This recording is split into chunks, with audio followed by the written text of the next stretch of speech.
Maraming mga employer masyadong transactional, makasarili. Correct.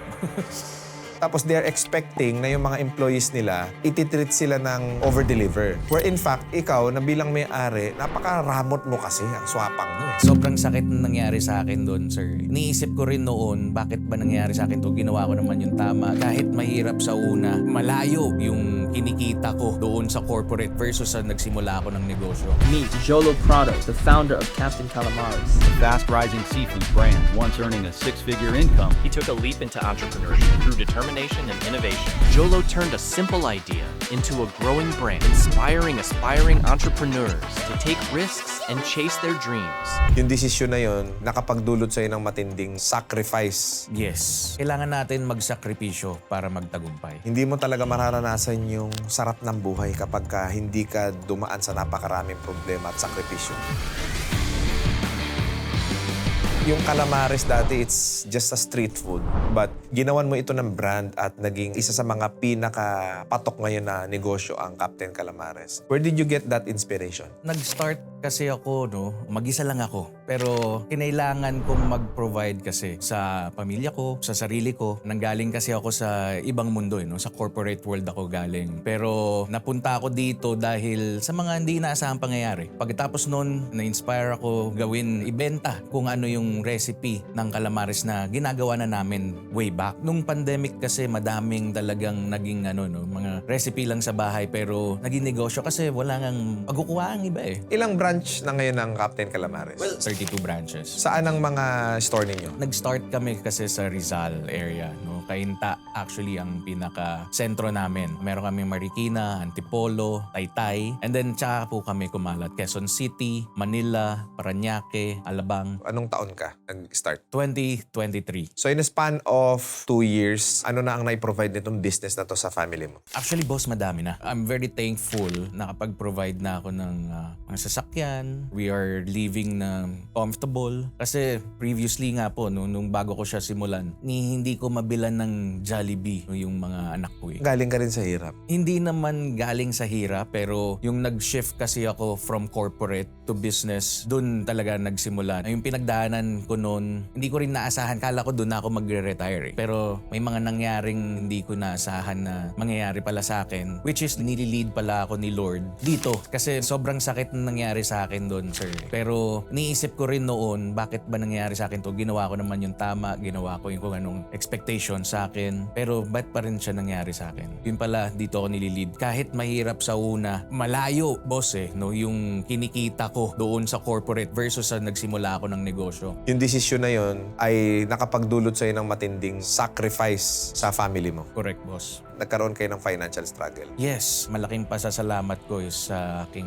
may bahay. Kasi kahit ganun na yung nangyayari sa akin, hindi niya ako iniwan. Importante yun. Mhm. May katuwang ka at may kasama ka sa buhay. Sa hirap at ginhawa. Yes. Pero siyempre, bago natin pag-usapan, dahil matagumpay na yung business nyo, boss, sino ba si Jolo? Isa siyang negosyante na may puso. Hindi dahil kailangan mag-provide ng kailangan kumita. Pinaka nakakano sa akin, boss, is yung nakakatulong ako sa iba't ibang tao. Maraming negosyante yan ang sinasabi pero hindi naman totoo eh. Paano mo nasabi totoo ka? Inuuna ko talaga yung mga tao, boss. Kahit hindi ako kumita ngayon, una sila bago ako kumita. Palagay mo ba dapat ito ang i-adapt ng mga business owner?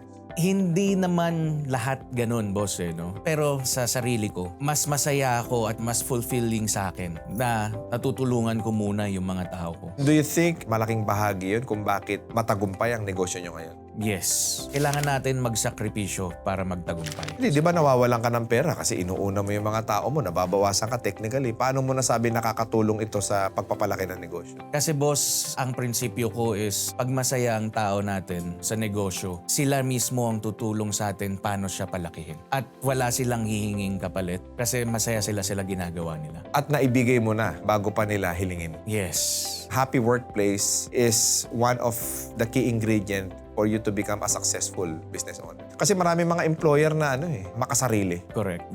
Masyadong transactional. Tapos they're expecting na yung mga employees nila, ititreat sila ng over-deliver. Where in fact, ikaw na bilang may-ari, napakaramot mo kasi ang swapang mo eh. Especially sa mga traditional na business owners, yung konting diferensya, pinapalaki, nagkakaroon ngayon ng stress sa workplace. At pagka ganon, ang nangyayari is, nagdudulot ito ng matinding failure. Pero gusto ko malaman mo na, Boss Jolo, no, yung kabataan mo. Ikaw ba ay pinalaki sa mahirap, middle class, mayaman na pamilya? Galing ako sa middle class na pamilya. Sa pamilya ko, may mga nag-try magnegosyo. Naging successful din, pero mostly sa pamilya ko, boss, is empleyado. Ano una mo naging trabaho? Ahente ako ng sasakyan. At the age of? 20. Nakagraduate ka? Graduate ako, boss. Anong tinapos mo? Nursing. Nursing, napunta ka sa pag-aahente ng sasakyan. Yes, boss. Kasi actually, tinapos ko na lang siya para lang matapos na yung studies ko noon. Pero ang gusto ko talaga is sa sales. Kasi dun po ako komportable. Makipag-usap sa tao. And minaximize ko yun, boss. After noon, napunta naman ako sa insurance. Nagbenta ka rin ng insurance. Benta rin ako insurance, boss, for 10 years. Oh, dito na yung matagal, dito na yung corporate Yes, job mo. boss. As a salesman, nagtatap ka doon. Pwede nating sabihin, boss, no? Pero nade-deliver ko yung mga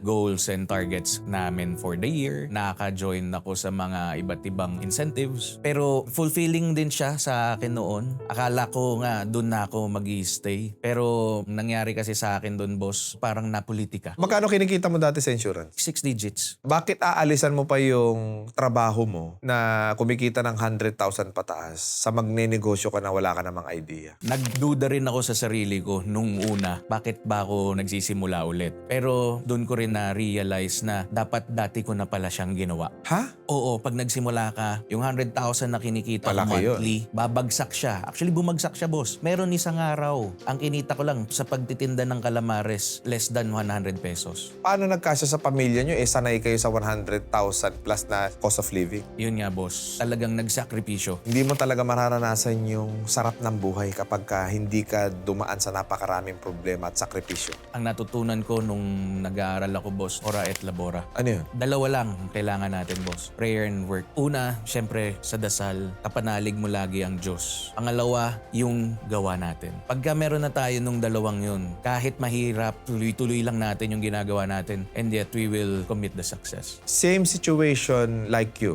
Maraming nag-resign sa trabaho, nag-attempt magnegosyo. Turned out, they failed. And now, bumalik sila sa employment. Marami rin akong kilalang ganyan, boss. Sa akin, boss, wala na akong babalikan eh. Yun ang inisip ko nun. Habang hindi pa siya successful nung mga panahon po na yun, hindi ko na iniisip na babalik ako ng corporate world. Kasi po, ang inisip ko na nun, kailangan ko lang galingan. Unang-una, nagagawa ko siya. Nakapagbenta ako ng sasakyan, ng insurance dati, nang hindi ko pa yun kumpanya. Bakit hindi ko lang galingan din dito sa sarili kong binubuo? Ibigay yung 100%, magdasal araw-araw. Actually, nung sinimulan ko yung Captain Calamares, boss, worth 50,000. Yun na lang ang natira sa akin. Kasi boss, ang kwento ko niyan is, nung nagtatrabaho ako, kumikita ako 100,000, hindi ako nag-iipon. Kaya nung nagsimula ako nagnegosyo, pinangalagaan ko. At pinaghirapan ko ng hindi na ako nagwawaldas. Saan ka humugot ng lakas ng loob na bibitawan mo yung 100,000 sa walang kasiguraduhan na mangangapital ka pa? Pinagdasal ko lang sa kanya na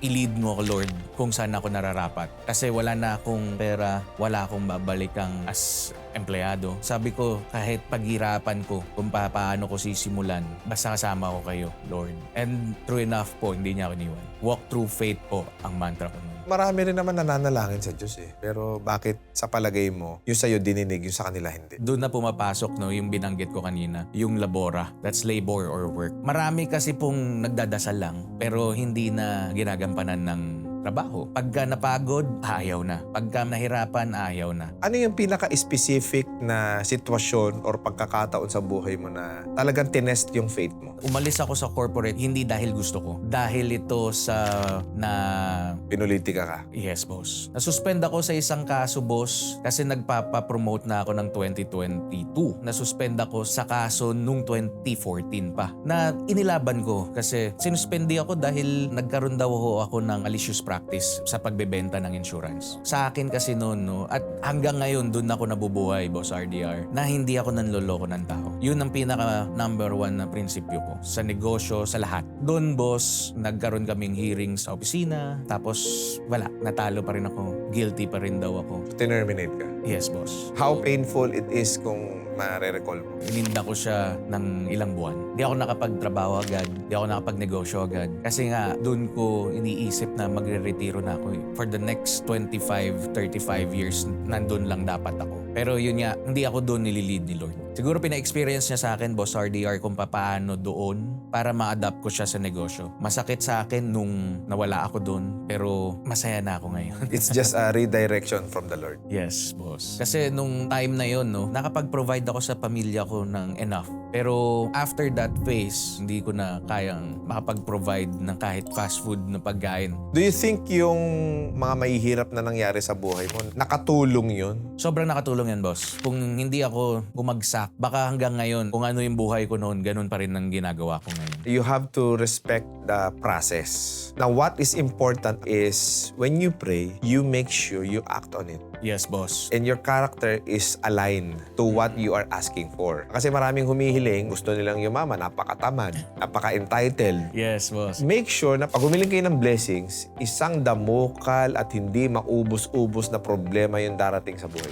Agree ako dyan, boss. Kasi ako naniniwala na ang buhay problem solving lang. Pag nasosolve mo yun, nag-grow ka. At yun na yung sagot sa panalangin mo. Agree. Ngayon ba, ipinagpapasalamat mo na inalis ka doon sa kumpanya pinaglingkuran mo ng 10 years? Nagpapasalamat ako in a way kasi kung hindi, wala ito ngayon. Ang pinagpapasalamat ko talaga hindi ako iniwan ng Panginoon. Anong sinasabi ngayon ng mga naging katrabaho mo doon na naging parte ng pagpapaalis sa'yo? Actually, boss, no, nung nagsisimula ako magtinda ng calamares, natatawa sila sa akin. Hindi ko sila pinakinggan. Ang sa akin, boss, mas masaya ako ngayon na ganun ang nangyari sa akin. Paano ka umpisang nag-scale up ng negosyo? Naghanap ako ng kung sino bang pwedeng tumulong sa akin. Unang-una, nandun yung asawa ko. Sumuporta siya sa akin kahit wala akong kinikita, tuloy lang ang laban. Pangalawa, boss, naghanap ako ng mentors. Yung mga nauna na sa akin. Dalawa yung naging mentors ko. Sino? Si Sir Eric Montoya ng Mr. Dagopeño and si Sir George Weineke ng Tokyo Tempura. Lagi nilang sinasabi, boss, no, hindi dahil sa kanila kung bakit ka successful ngayon, Jolo. Dahil sa yan. Binigay lang namin yung mga pwede mong gawin pero nasa iyo ang execution. Nung natutunan mo sa mga mentors mo yung ways, paano ka magpapalaki ng negosyo, ano yung step 1 na ginawa mo? Una, boss, kinailangan ko ng lakas ng loob kasi mas malaki na yung renta, mas malaki na yung operational expense. Nagtayo ka ng physical store na may brand na. Yes, boss. Saan? No? Kainta, Greenland. Ano nangyari doon? Pagbukas pa lang namin, una, syempre bago, ang daming tumangkilik. Yun siguro naging advantage ng Captain Calamares. Bagong concept and quality talaga yung nalagaan namin. Yung kasunod mo na branch, saan ka naman nagbukas? Santa Lucia Mall. Kamusta ron? Lumakas din. Mas malakas pala doon. Bakit ba nagte-trending yung Captain Calamares na yan? Ano ba masarap yan? Kasi nilagyan namin flavors. Ano flavor ng mga calamares nyo? Meron kaming salted egg, spicy, meron kaming honey sriracha, tsaka garlic parmesan. Pero yung classic rin namin, boss, yun yung pinakaunang recipe ko eh. Doon naman din talaga kami Yung nagsimula. calamares at suka lang. Yes, boss. Yung mga twist na yan, paano mo naisip? Kinailangan ko mag-isip ng additional na produkto. Meron akong salted egg noon eh. Nilagay ko siya doon sa calamares. Nasarapan ako, personally. Sabi ko, ba't hindi tayo gumawa ng flavored calamares? Doon nagsimula yun, boss. Gaano ka-importante ang innovation sa business? Sobrang importante, boss. Kung di ka mag-i-innovate din, pare-pareho na lang eh. Kung aalalahanin mo yun, nag-uumpisa ka versus sa ngayon, meron ka ng 32 branches and growing. Anong gusto mong sabihin mo dun sa tao na nagtitinda, na namamalengke, nagpe-prepare ng puset? Salamat at hindi ka bumigay. Salamat at pinanindigan mo yung negosyo. Hindi ka bumitaw dahil lang nahihirapan ka.